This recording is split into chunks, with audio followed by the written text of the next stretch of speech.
right, we'll get started. So I'm Brittany Grayson, and I am the PACAC facilitator for this session. So we're so excited for you to join us and get to learn a little bit more about William & Mary tonight. Before I turn it over to our presenter, I just wanted to go over a quick couple of things with you. So students, your cameras and microphones are off. If you would like to ask a question, we would love for you to ask questions. Please feel free to use the Q&A function right at the bottom of your screen, and our presenter will be able to grab those as she goes along. Please remember that there are additional PACAC sessions for you to sign up for at www.pacac.org/virtual. We'd love to have you join in on other of our sessions. And then a recording of this presentation will be available for your viewing on the PACAC website in the next week or so. So again, we're excited to have you. I'll have a couple of reminders and things at the end, but I will turn it over to Caroline right now. Thank you so much. And I'm just going to share my screen and pull up some slides I have to show you William & Mary. Let me see here. Let me make sure I have it on full screen, and there we go. So just to begin, my name is Caroline Ward. I am an assistant dean with the Office of Undergraduate Admission at William & Mary. Part of my role as an assistant dean is to have regions, and my regions include New Jersey, Pennsylvania, and Delaware. So I'm very happy to be talking to you all today in the Pennsylvania region to talk about William & Mary. And with William & Mary, we are located in Williamsburg, Virginia. We are right next to Colonial Williamsburg, so we're right next to the Colonial area, and students of William & Mary do get free annual passes to Colonial Williamsburg for being students at William & Mary, which is pretty exciting. So they can participate in the different events and the horse-drawn carriage rides, the taverns in Colonial Williamsburg, and the different festivities and festivals that go on. We do have a farmer's market that happens every Saturday morning in Merchant Square in Colonial Williamsburg. So that's pretty exciting. It's also a very pet-friendly area. So if you love dogs and cats and birds, a lot of pets in the Colonial area that residents like to bring their pets for like a pet parade too. And then there are, of course, the farm like sheep and everything like that. So very exciting opportunities going on. And then in terms of other places in the area our students like to enjoy, we also have Busch Gardens about 10 minutes away from campus. So if you like a Europe-themed amusement park, it's not too far away. They have great food and fun roller coaster rides. We also have a premium outlet mall 10 minutes away from campus. And then we are 20 minutes away from Yorktown Beach. So we do have a beach area nearby. And then we also have Richmond, Virginia, about an hour away from campus. So if you like that bigger city feel, that's not too far. And then Virginia Beach is about an hour, hour and a half away. And then we also have Washington, D.C., 2.5 hours away from Williamsburg, Virginia. And we do have a campus in D.C. Now, with our campus in DC, what they have to offer is our Study in DC program. And with the Study in DC program, William & Mary students can study during 2 different summer terms or a semester long term. So they can pick between 3 different kinds of programs, and they even have a winter term program as well. So I should say 4 different types of programs. And one of these summer long terms and the semester long term also have these students that participate they get to participate in an internship as well. So you not only take William & Mary classes, get William & Mary credit, but you also intern with a local community as well. Lots of students like to look to the federal government for internships. The Smithsonian has hired William & Mary students as interns before, so lots of opportunities there. And the Study in DC program is actually open to all majors. It's not just government, not just international relations students. It can be history students, art students, English students, humanities, social sciences. They welcome all majors. So definitely something to look into if you're at all interested in studying in Washington, DC. But bringing it back to campus, I want to share a little bit about our student and campus life and academic life. But we have about 6,400 undergraduate students, so we're a small to medium-sized school. Traditions are a big part of William & Mary's campus, and I want to share my favorite tradition. It's called Yule Log. It happens in mid-December time, so it's all dark and chilly outside because it is the evening time that the tradition takes place. And everybody is gathered in our inner Wren courtyard, and as you can see from your screen there, that showcases our Wren building. And the Wren building is the oldest academic building still in use in the United States today. And this is where a lot of traditions happen outside of it, like the Yule Log ceremony. And featured on that picture in front of you is that inner Rhine courtyard. So if the camera were turned the other way, it would show you our sunken garden on campus. And that's why it's called the inner Rhine courtyard, as it showcases the inner side of campus. On the other side of the Wren building would be Colonial Williamsburg. But with U-Log, this happens where the whole community gathers in the inner Wren courtyard, and a different light show is going on around the Wren building of green and gold lights against the bricks. And then different William and Mary a cappella groups perform holiday songs throughout the evening. And then student groups go up on stage to talk about the different holidays being celebrated around the world, as well as the president of the university goes up on stage and has everybody join in a sing-along. And last year's sing-along was Frozen's Let It Go. So really, really fun to join in. And then people are given also hot cider and cookies and sprigs of holly to be used later on. And at the end of the evening, those sprigs of holly are thrown onto a burning U-Log for good luck, and looking forward to the new year with optimism and leaving their worries behind them. So that's my favorite tradition, but there are many traditions at William and Mary. And actually on the next slide, the picture on your left shows convocation, which is actually a student favorite tradition. Convocation happens on the first day of classes, and it's where all new students are gathered and welcomed into the community with a really, really fun tradition of where they are ushered through the Wren doors out into the inner part of campus, and all the rest of the students of William and Mary, faculty, staff, the whole William and Mary community is there to welcome them, high five them, sometimes give them hugs. Now this past year it was virtual, of course, but in years past it has been a huge celebration, and the line goes all the way into the sunken garden to welcome these new students back. But I also want to point out how strong we are in our kind of campus community and student and campus life. But before I do, I also want to mention we are the second oldest college in the United States. We were chartered in 1693. So quite a long history, and that's where the many traditions tie in. But with our age, and even though we're the second oldest college in the United States, we have a lot of firsts. So we have a first law school, the first honor society, the first honor code, the first elective system, the first modern languages department, and the list goes on. The honor code is a huge favorite first of our students, and with the honor code, it basically goes to the effect of, I will not lie, cheat, or steal in my personal or academic life, and students swear to this honor code at the beginning of their time at William and Mary. So it's taken very seriously, and this means that students can leave their, backpack in a dining hall and go up and get their food and know that all their belongings will be there. It's, it means that faculty, professors can trust their students to be trustworthy and won't cheat on exams or papers or anything like that. And they're held accountable by a group of their peers with the honor code. So it's taken very seriously at William and Mary. And then I also want to talk a little bit about the student campus life, because I know so many people have questions about that. We have nearly 500 clubs and organizations. That's quite a lot considering our student body size. Some clubs I like to mention include our salsa dancing club, our bird club, which has a lot of bird watching involved in it. We also have a very popular cheese club. Now with the cheese club, this club has nearly 200 members, so quite big. But the cheese club was started on campus by a young man who really loved cheese. He loved trying new cheeses, learning more about cheese, and he loved to go to the cheese shop in Colonial Williamsburg and bring cheese back to his dorm building and share it with everybody. And it just grew from there. It became an official club and people loved it. People were part of it for quite a long time. And they take field trips to the cheese shop in Colonial Williamsburg and get discounts there. He became president of the cheese club during his time here at William and Mary, and became known as the Big Cheese. So really, really exciting things happening with the cheese club. And then they also have a cheese fest, well, I should say they're involved with the Cheese Fest of Williamsburg. So they kind of partner with Williamsburg to put on the Cheese Fest. And then they also have a mixer once a year with the Guacamole Club and the Salsa Club. So lots of food clubs at William and Mary, and they're very involved.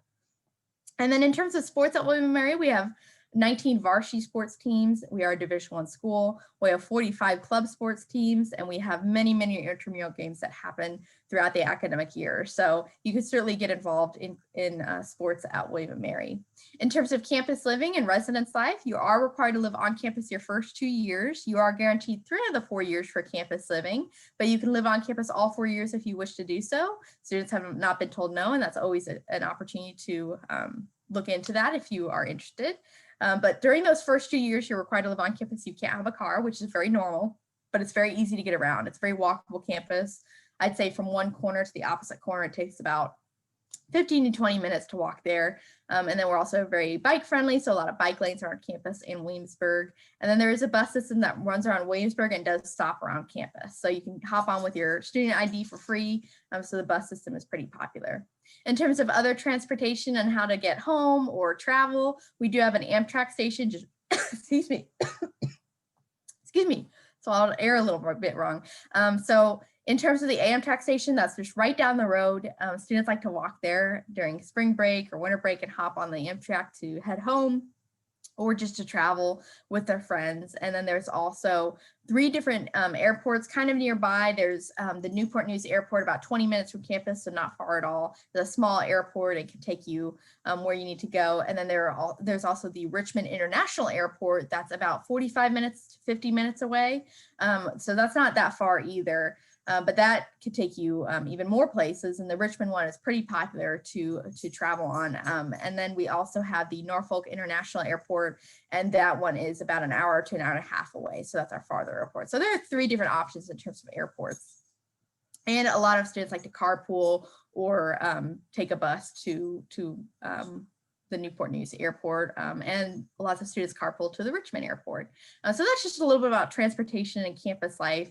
In terms of residence life and dorm living, most dorm rooms are going to be double dorm rooms. We do have some triples, some singles, but most will be double dorm rooms, and you can request a roommate. So if you have a friend that attends William & Mary, or a friend that will be attending William & Mary with you, and you'd like to room with them, you can certainly request them on your roommate request form, or you can go random. You can kind of fill out a questionnaire and get assigned a roommate that's similar to you. So that's just a little bit about campus life and student living, but of course I want to talk about the academics of William & Mary. And in terms of academics, I always like to touch upon research and study abroad. Now with research, about 80% of our undergraduates conduct research with a faculty member by the time they graduate, and a quarter of that 80% are published. So we're very, very strong in research, and you can start research as soon as freshman year. You could also get your research projects fully funded by our Charles Center. Our Charles Center is a great resource to kind of look into research, what opportunities there are in research, and also apply for scholarships and grants to get those opportunities funded. In terms of study abroad, about 55% of our students study abroad by the time they graduate. So we're very strong in that. We were actually rated #1 for public universities in Virginia, or not just in Virginia, in the nation for undergraduate study abroad participation. And with study abroad, we've had students study in every continent of the world, and we have $500,000 of scholarship to offer for study abroad alone. So you can get your study abroad program funded as well. I studied abroad twice in my undergraduate career. I absolutely loved it. I love talking about it.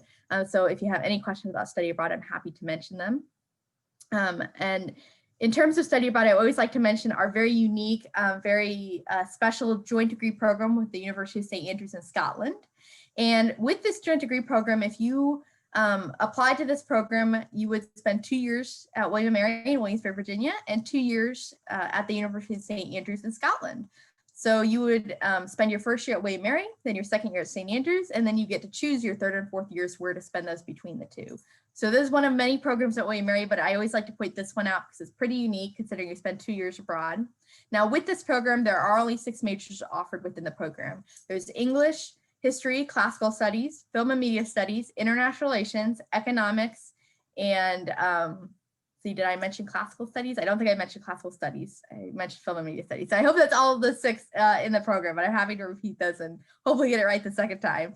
But with the 6 majors within the joint degree program, you would basically be applying into that major and into the program when you apply to William & Mary. So it is a question on the application of whether you are interested in the program, and that's how you would apply, is you would complete an essay, because it does open up an essay prompt. This is the only program at William & Mary you have to apply into the major when you apply into William & Mary. Other than that small cohort of students, and other than a few students in the joint degree program, all students come in undeclared to William & Mary. So just in terms of the overall student body of William & Mary, you're all coming in undeclared, and you actually don't declare a major until second semester of sophomore year. So you have 2 years to take a variety of different classes and then declare your major or majors second semester of sophomore year with your advisor. Now it's fairly easy to switch your major, so you're not bound to it per se. I've known plenty of students who, changed their major 2 or 3 times, so it's pretty popular to do so. But with those 2 years of taking a variety of different classes, a lot of students discover new passions, and they might come into William & Mary interested in biology, but then discover a passion for music, and they might double major or major and minor. Now at William & Mary, you have to reach 120 credit hours to graduate. And those credit hours are split up into 3 different areas: your major credits, your elective credits, and your call curriculum credits. The call curriculum credits are classes that all students are required to take. They're very interdisciplinary, and they tend to be outside of your major area of interest to give you that well-rounded liberal arts and science education. Now with the call classes, they're capped off fairly small at 15 to 20 students. So some can be as large as 20 students, and then some can be as small as 8 students or fewer. I've known quite a few classes that are fairly small. But with these call classes, you're really delving into how to present well, how to write well, how to conduct some research if you're interested in that. They're meant to teach you many different skills that can be used long after graduation. Now with the call classes, you would start off with call 100 and call 150 your freshman year, followed by your call 200 courses, then your call 300 courses, which can be covered by study abroad. And then you have your call 400 courses, typically by the time you graduate. Now with the call 400 courses, this combines what you learn in your call classes with what you learn in your major classes. So that's just a little bit about the credit hours at William & Mary and what you're required to take. But you can certainly spend quite a few of your electives, exploring a second major or minor, or just a bunch of electives you're interested in taking. And then I also want to share some information about applying to William & Mary. So some information about applying to William & Mary: you can apply either through the common application or the coalition application. And we have 3 different decision deadlines. We have early decision 1 due November 1st, early decision 2 due January 1st, and regular decision due January 1st. Now ED1 and ED2 are binding. So if you apply early decision to William & Mary and you get into William & Mary, you do have to come to William & Mary.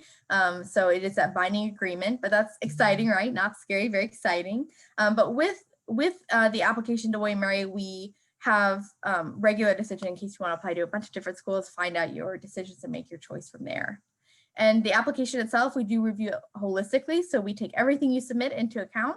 We do look at your academic qualities and your personal qualities. The academic qualities we look at are your transcripts, so your grades and the rigor of your classes. And then the personal qualities include your extracurricular activities, your letters of recommendation, and your essays. In terms of those academics I mentioned, so rigor of your transcript, we want to see you taking challenging classes that your school has to offer and doing well in those.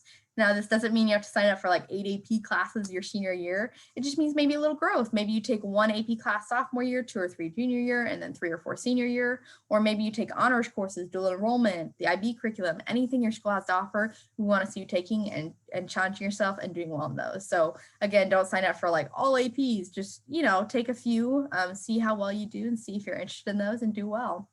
In terms of actual coursework and what we require, we don't require any actual classes, but we do have recommendations for coursework. So just keep in mind, these are just recommendations, not requirements. So certainly if you hear these and you're like, well, I don't have 2 of those, or I don't have 1 of those, that's okay. You can still certainly be a competitive applicant. But the recommendations we have are 4 years of advanced science, including biology, chemistry, and physics, 4 years of advanced math, including calculus. And then if you reach level 4 of the same foreign language, you cover the foreign language requirement coming into William & Mary. So it's something to think about when deciding on your junior and senior schedule in high school. And then in terms of the personal qualities of your application, I know I mentioned, oh wait, actually I totally forgot. In terms of academics, I want to also mention that we're test optional. So we are test optional for the next 3 years. So this means if you take the SAT or ACT and you do really well, feel free to submit your score. I know on your screen there is that middle range, but please feel free to look at that middle range. If you get above or below, you can certainly still be a competitive applicant. But if you take the SAT or ACT and don't do really well, you don't have to submit your scores. Or if you just don't have the chance to take it, that's okay. It will not negatively impact your application.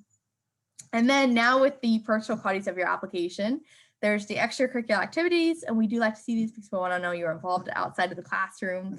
And then in terms of the letters of recommendation, we like to see 2 to 3 total, 1 being from your counselor. So that counselor one is actually the only required letter of recommendation, but we do recommend 1 to 2 others, usually from teachers that you know really well and know you really well, that they can attest who you are as a person and as a student, excuse me. And then also the third personal quality we like to look at is your essay. So there is the required essay in the common or coalition application, but there's also an additional optional William & Mary essay. Even though it's optional, I do recommend you do that essay. I know it's another essay for you to write and more work for you to do, but I do think it's very helpful for us to know that personal side. And it allows you another chance to share a story. Sorry for the barking. I have 2 dogs with me. And so if you hear barking in the background, that's them. So just don't mind the barking. But that kind of wraps up the application itself and those required components. 2 other things I want to mention is we do offer senior interviews. So the summer before your senior year in high school or the fall of your senior year, we do offer senior interviews where you can be interviewed by a William & Mary senior, and those interview notes can be added to your application.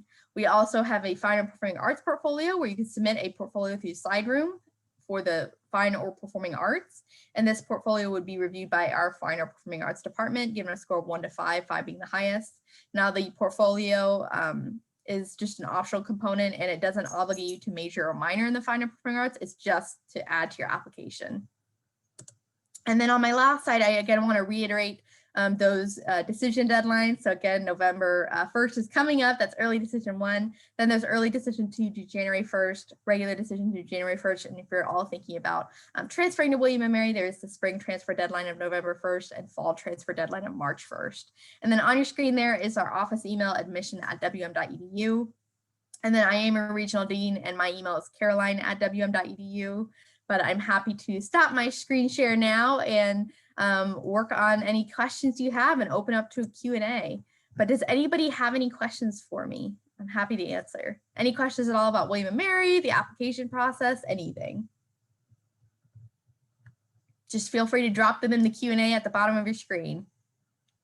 And while I give you just a moment to drop those questions in there, I also want to say that all students that apply to William & Mary are considered for merit scholarships. So there's no extra application for merit scholarships. It's just when you apply to William & Mary, you are considered for our 3 merit scholarships, and we move you along in that process if we feel you'd be competitive for those scholarships. In terms of financial aid, you definitely want to get in your FAFSA by the financial aid deadline. And then we do recommend the CSS profile as well. So getting in your FAFSA and the CSS profile. Our financial aid office does have a very helpful net price calculator where you can type in your information with your family and get an estimate on what kind of package you could receive. And then also, I will say we need 25% demonstrated need for out-of-state students. So again, that net price calculator could be very helpful. But any questions? Just gonna take a sip of water.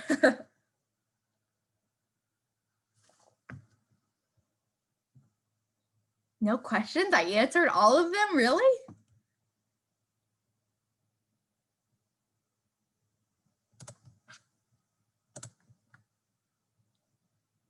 Well, if those attending tonight don't mind, can you drop in the Q&A what kind of areas you're interested in majoring in? And if you don't know, feel free to drop undecided. I'm just very curious. Any interest in any departments?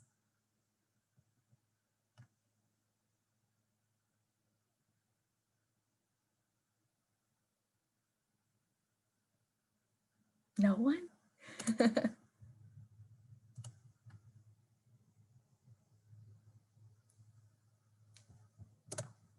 Oh, history. History is a great major at William & Mary. And it's not just American history. I know we're right next to Cologne and Williamsburg, which we are very strong in American history, but our history department spans across world history, European history, Asian history, whatever area of history you're looking forward to, you can certainly look into at William & Mary. And there are a lot of history internships and externships and opportunities to get involved in the community and abroad. So history is a very strong department. And I will say that my younger sister, she is in her last year at William & Mary. She is a history major with a pre-law track and a business minor. So I'm pretty familiar with those areas. So she's been interesting to follow along her journey at William & Mary.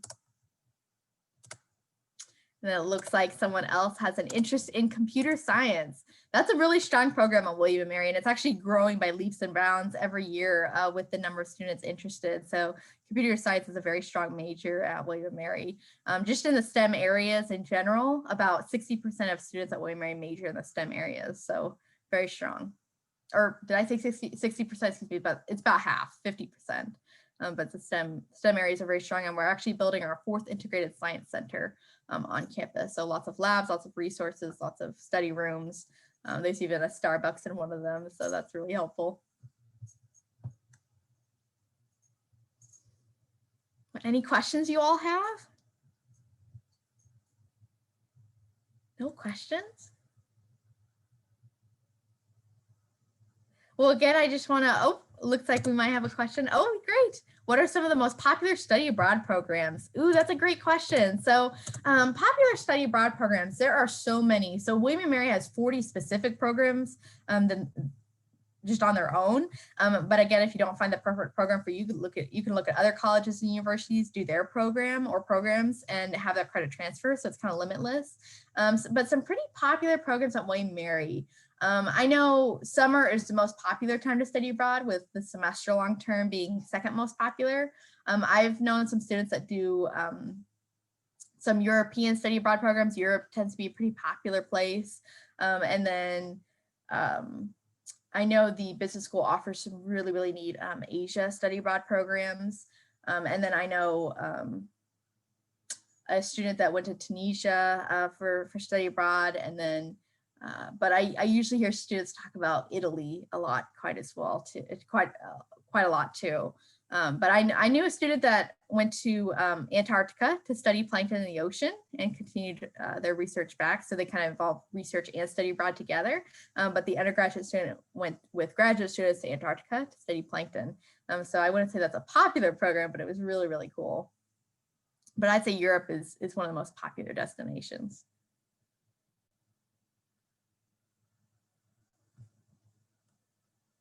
We do have a search engine online where if you go to our Reeve Center Global Education Office at wm.edu, or you could just go to wm.edu, type in the little search box study abroad, and it'll take you to the page. But there's a really neat search engine where you can just type in, oh, I'm interested in the summer or interested in France, what kind of programs are there, and it can show you the different programs we have to offer. So that's really, really, really fun and cool to look at.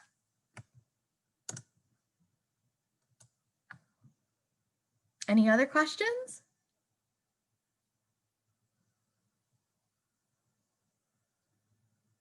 No more questions? Okay. Well, I'm so glad you all were able to join us tonight and join me in learning more about William & Mary.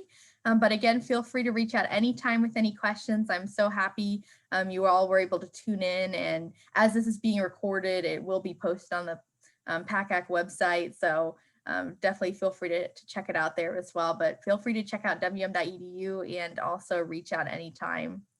But I think we also have some ending slides as well, right, Brittany?